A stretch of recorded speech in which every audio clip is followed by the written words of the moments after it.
This video is about how human error is the primary cause of most major sea accidents, not things like powerful storms, weak ships, or equipment breakdowns.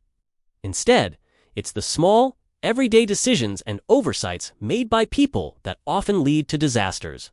We'll explore this through a narrative lens, showing how tiny mistakes build upon each other like links in a chain, turning routine voyages into catastrophes.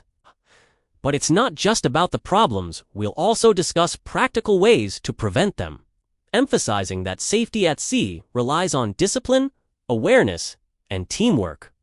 To bring these concepts to life, we'll incorporate real-world examples of maritime accidents where human error played a central role, drawing from historical incidents to illustrate how these factors have led to tragedy and what lessons have been learned. By understanding these human factors, we can appreciate the enormous responsibility of those who navigate the oceans and the steps they can take to ensure safe journeys. Imagine yourself standing on the bridge of a ship at night. The sea stretches out calm and endless under a starry sky. The radar screen casts a soft green glow across the consoles, and in the distance, navigation lights from other vessels flicker like distant fireflies. Everything feels controlled, stable, and utterly routine. The hum of the engines is steady. The autopilot holds the course without a hitch, and the crew goes about their watches with the familiarity of long experience. It's easy to feel invincible in such moments, as if the vast ocean is tamed by modern technology and human ingenuity.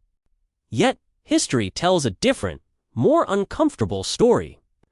Most major maritime accidents don't happen because the ocean unleashes its fury in a raging storm, or because pirates board the vessel in a dramatic assault. They aren't even primarily due to catastrophic equipment failures, like a hull cracking open or engines exploding. No, the uncomfortable truth is that the vast majority studies from organizations like the International Maritime Organization suggest up to 80% or more stem from human error. These are not the errors of incompetent or reckless individuals, but often the subtle, compounding mistakes made by skilled professionals under the pressures of real-world conditions. Human decisions shaped by fatigue, assumptions, or momentary lapses in attention are the silent culprits that turn calm seas into scenes of tragedy. Today, let's walk through this reality not as a dry list of rules or statistics, but as a story of how small mistakes can snowball into catastrophe. We'll see how each element of human error plays out on the bridge and in the engine room, and crucially, how each one can be anticipated and prevented. We'll draw on real examples, like the infamous grounding of the Exxon Valdez or the capsizing of the Costa Concordia, to show how these errors have manifested in devastating ways. Because at its core, maritime safety isn't about battling the elements, it's about managing the human element.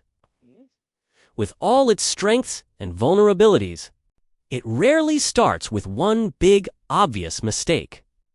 Major disasters at sea almost never erupt from a single, dramatic failure that everyone sees coming.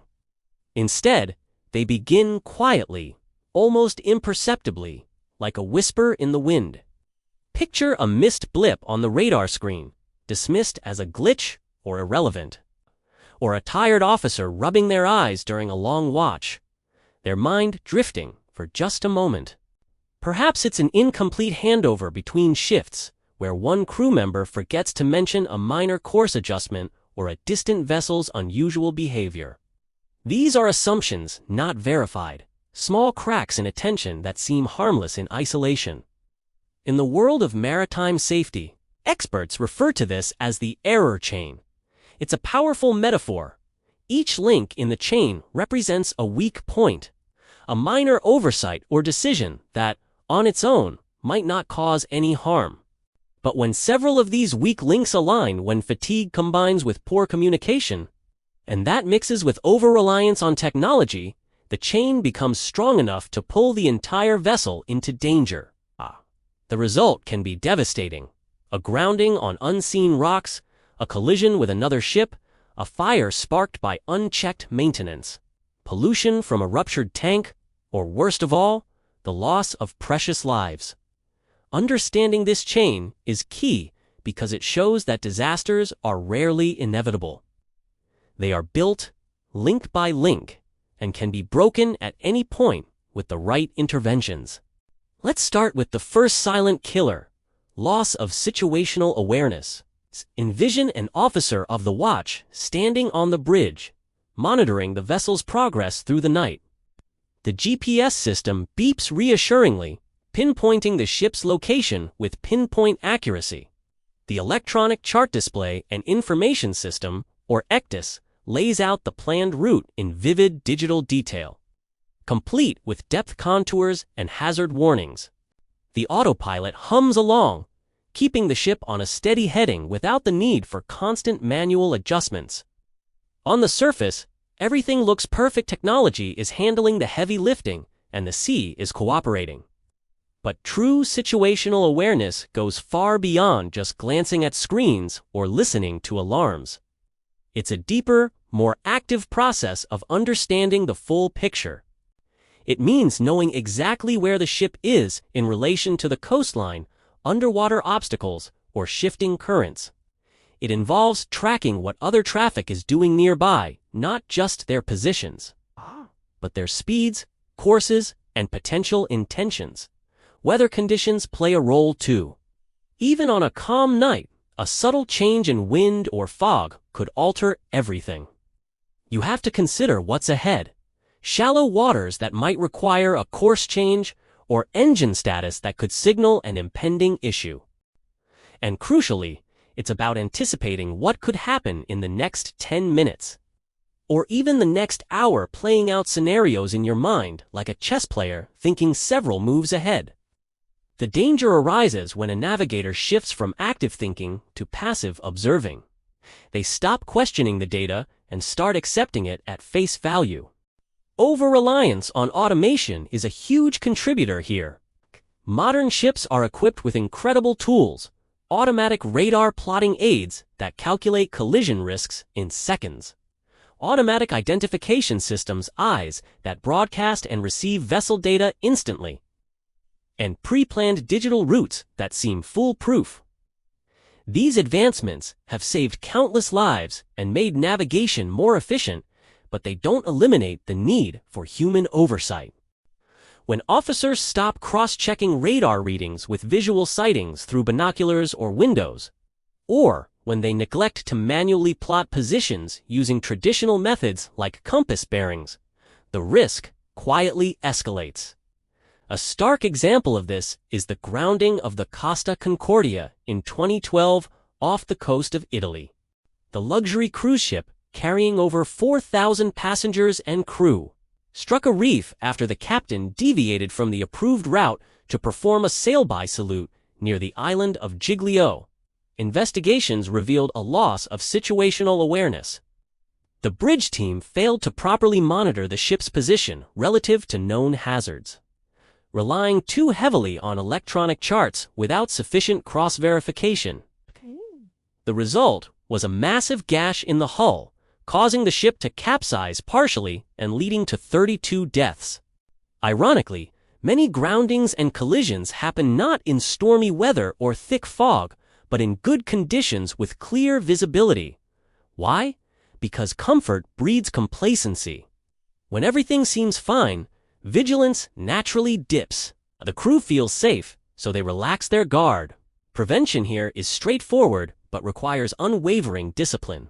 Maintain a proper lookout at all times. That means eyes on the horizon, not just on the screens. Cross-check systems regularly. Compare GPS with radar, ECDIS with paper charts if needed. Verify positions manually, even if it feels redundant. And always think ahead, asking what-if questions to stay proactive. Situational awareness isn't about passively watching the world go by. It's about actively engaging with it, interpreting data, and making informed adjustments. By fostering this mindset, crews can catch those early cracks in the error chain before they widen. As could have prevented the Costa Concordia tragedy. Moving on to the second major killer, fatigue. This is one of the most underestimated threats in the maritime world, yet it's incredibly pervasive. Ships don't stop for the night. They operate around the clock, crossing time zones and battling the elements without pause. Crew sizes have been minimized in recent years to cut costs, meaning fewer people to share the workload. Watch rotations typically for hours on, 8 off, or similar can be grueling. Especially when port calls disrupt sleep patterns with loading, unloading, or inspections.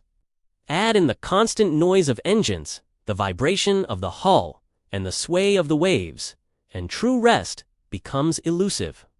A fatigued officer might look wide awake, standing at their post with coffee in hand, but inside, their brain is operating at a fraction of capacity. Reaction times slow down, judgment becomes clouded, and attention narrows to a tunnel vision that misses peripheral details. In extreme cases, microsleeps can occur, brief episodes of unconsciousness lasting just seconds, where the eyes might stay open, but the mind checks out completely. Now, consider a vessel cruising at 15 knots, a common speed for cargo ships. In just 1 minute, it covers nearly half a kilometer. If an officer zones out for even 30 seconds due to exhaustion, that's hundreds of meters traveled blind, potentially straight toward a hazard. The Exxon Valdez oil tanker disaster in 1989 is a classic case. The ship ran aground on Bligh Reef in Alaska's Prince William Sound, spilling 11 million gallons of crude oil and causing one of the worst environmental disasters in history. The third mate, who was on watch alone, is reportedly fatigued after working extended hours, leading to a delayed course correction. Fatigue doesn't arrive with fanfare. It creeps in slowly, disguising itself as normal tiredness until it's too late. The solution isn't about toughing it out or motivational speeches, structural and systemic. Strict adherence to restore regulations as mandated by international conventions like the Maritime Labor Convention is essential. This means ensuring crew members get at least 10 hours of rest in a 24-hour period, with no more than 14 hours of work. Proper watch planning helps distribute the load evenly, avoiding back-to-back demanding shifts. Crucially, crews must feel safe reporting fatigue without fear of punishment or being seen as weak. It's a safety issue, not a personal failing.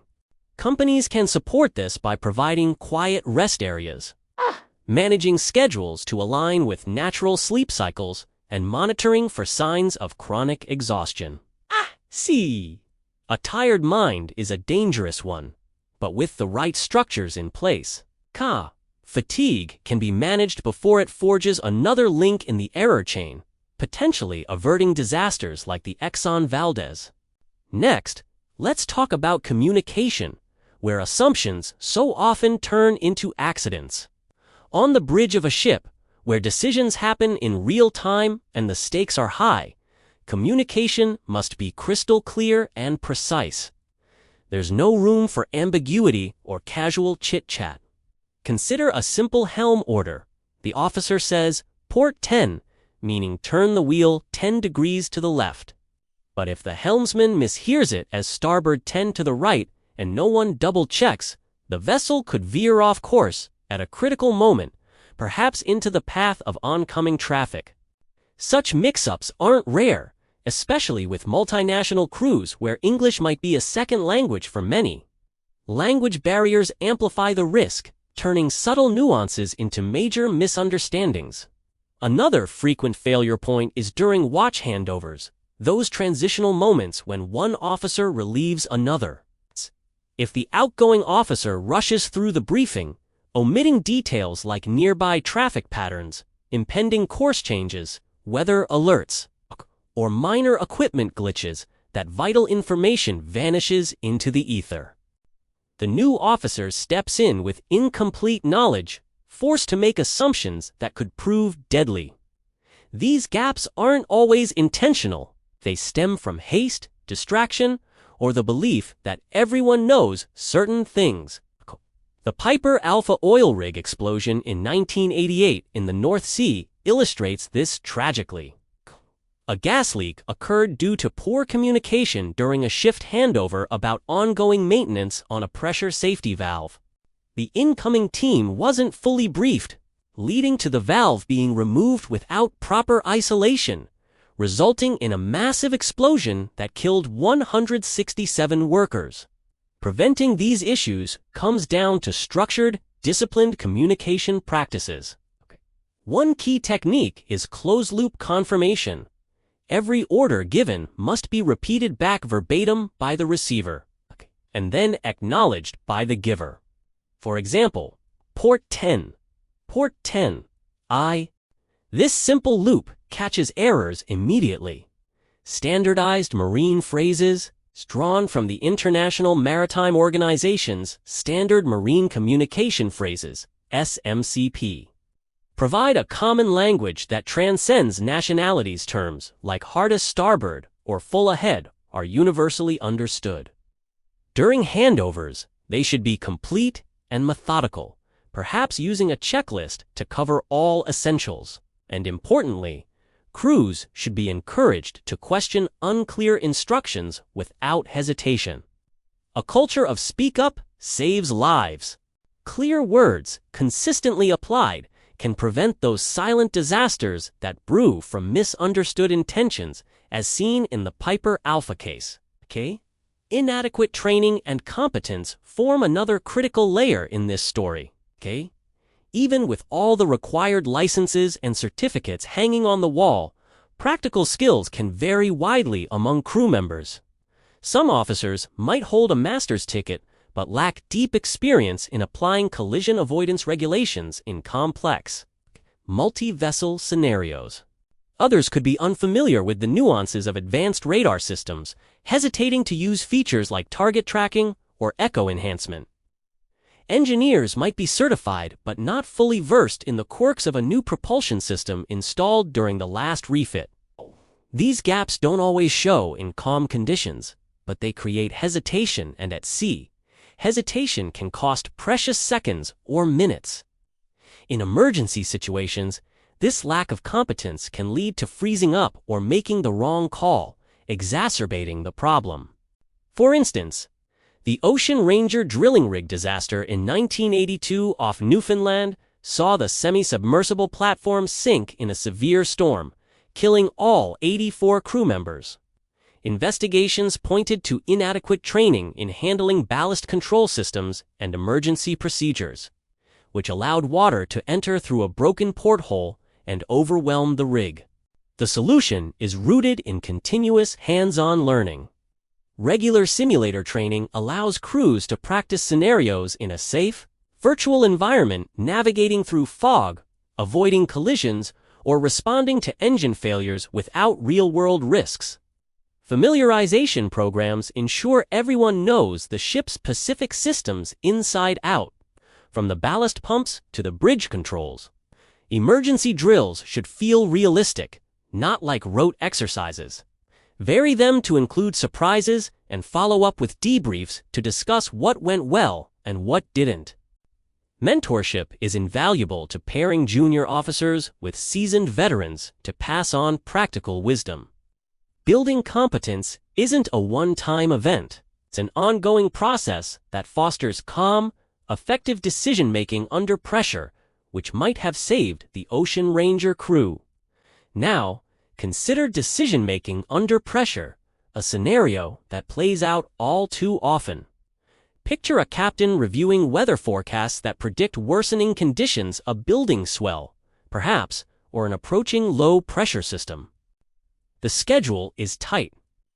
The cargo must arrive on time to meet contractual obligations, and the charterer is breathing down their neck with subtle or not-so-subtle pressures.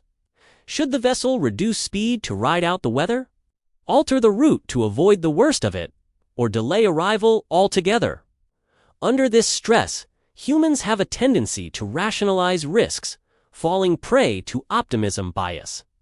Thoughts like we've sailed through worse before, or it will probably pass us by, or we can push through and make it start to dominate. This leads to pressing on when caution screams to hold back, exposing the ship to unnecessary dangers. The sinking of the SSL Faro in 2015 during Hurricane Joaquin is a heartbreaking example. The cargo ship, en route from Jacksonville to Puerto Rico, sailed directly into the path of the intensifying storm, despite available weather data warning of its severity.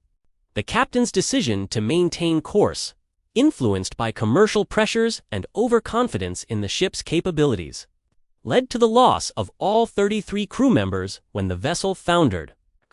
The antidote to this is a strong safety culture where safety always trumps schedule.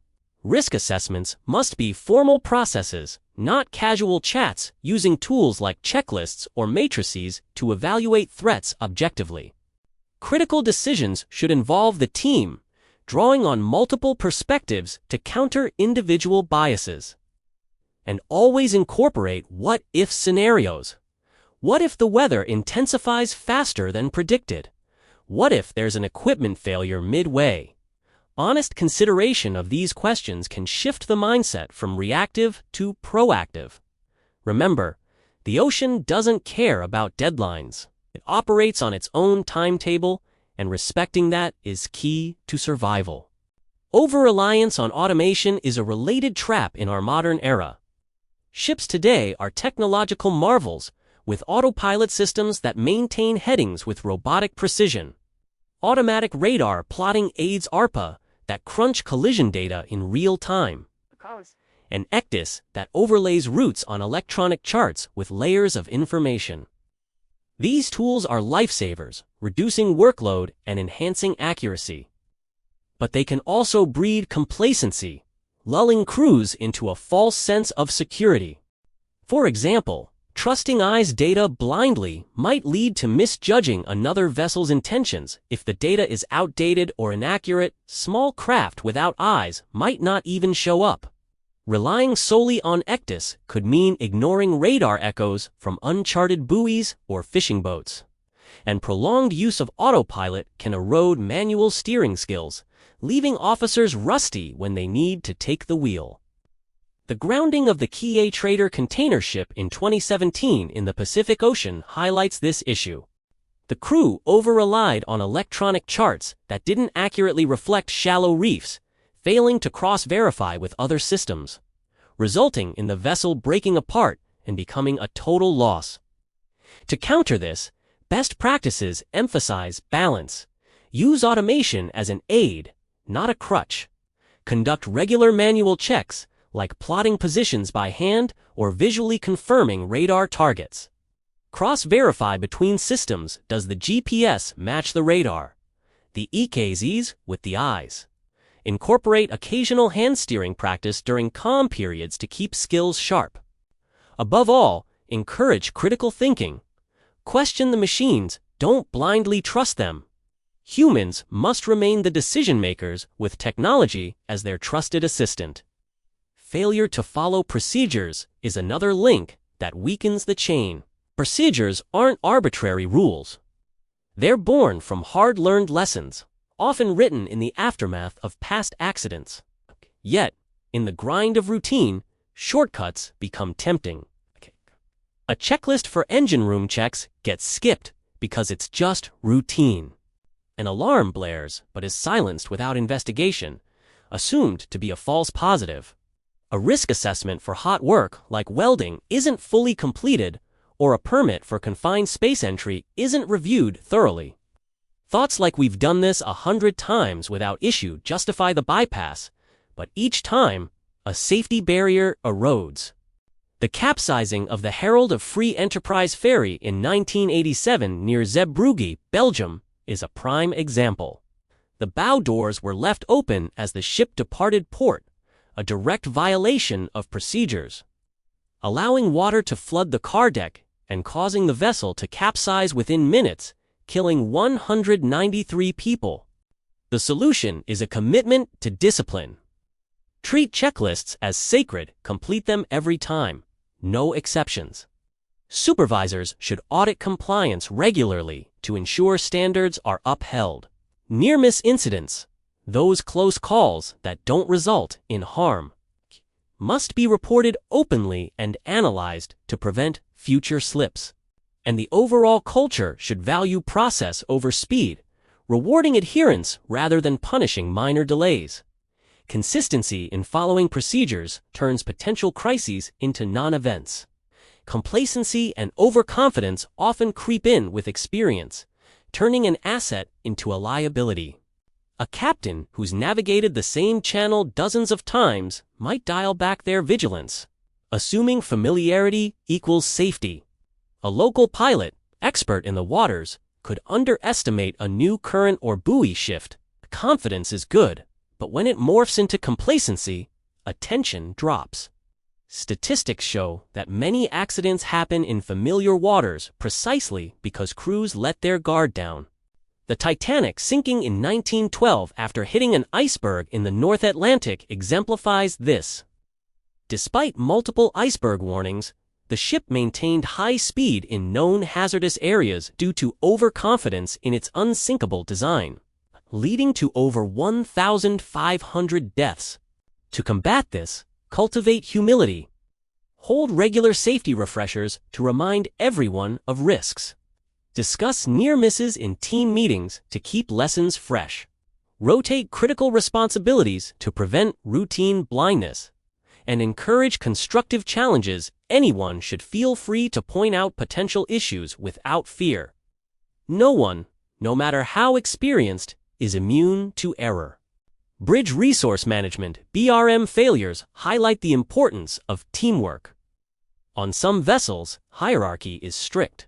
The captain's word is law, and juniors hesitate to speak up. But if the captain errs, unchallenged mistakes can cascade. A collision of the USS Fitzgerald with a container ship in 2017 off Japan, killing 7 sailors, was attributed to poor BRM. Lookout failures and lack of communication on the bridge allowed the error to go uncorrected. BRM promotes a flatter structure, emphasizing shared awareness, open dialogue, and assertive communication.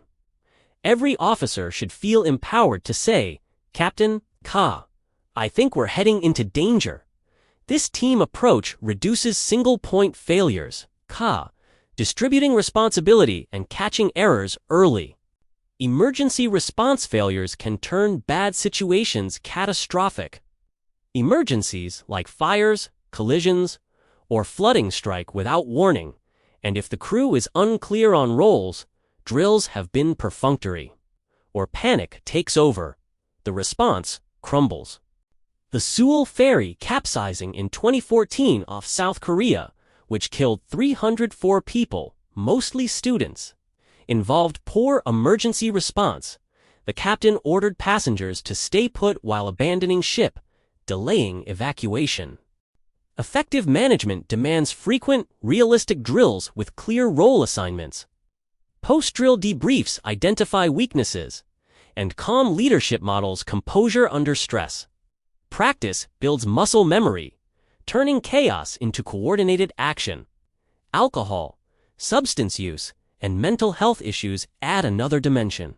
Even moderate impairment slows reactions and warps judgment. Small amounts of alcohol can compromise navigation, while drugs exacerbate risks. In the Exxon Valdez case, the captain had a history of alcohol issues, though he wasn't on the bridge at the time. Beyond substances, mental health suffers from isolation, high stress, and long deployments, affecting focus. Strict policies against impairment, combined with support for psychological well-being counseling, shore leave, and open discussions, ensure human performance stays sharp. Inadequate risk assessment overlooks hazards in operations like restricted navigation or maintenance. Skipping formal evaluations means threats go unseen. The El Faro disaster again underscores this. Insufficient risk assessment of the hurricane's path sealed its fate. Dynamic assessment involves constant questions. What could go wrong now? What's changed? What's the worst case? This proactive mindset averts crises. Finally, organizational and cultural failures set the stage. Crew shortages boost workload, cost-cutting skimps on training. Commercial pressures override caution, and poor reporting stifles honesty. The Dona Paz ferry collision in 1987 in the Philippines, killing over 4,000 in a fire after hitting an oil tanker, stemmed from overcrowding and unseaworthiness due to profit-driven decisions. Strong safety management systems, transparent reporting, and committed leadership flip this, shaping a culture where safety thrives. Revisiting the error chain. Disasters evolve from linked mistakes. Fatigue misses a contact. Delay causes collision. Poor communication worsens it. Break any link, and it stops. That's prevention's power. The core truth: humans are remarkable, navigating vast oceans with skill. But they're also fatigable, distractible, overconfident, imperfect. Technology, procedures, and training help, but safety hinges on disciplined performance. To reduce human error, aim not for perfection, but structure, clear procedures, strong communication, proper rest, continuous training, open reporting, humble leadership, team decisions. The ocean is unforgiving, errors predictable, prevention possible. Every safe voyage results from countless correct choices. So next time you see a ship on the horizon, remember, behind the steel are people whose awareness, discipline, and teamwork decide the outcome. The responsibility is huge, but so is the chance to avert disaster. Thanks for watching.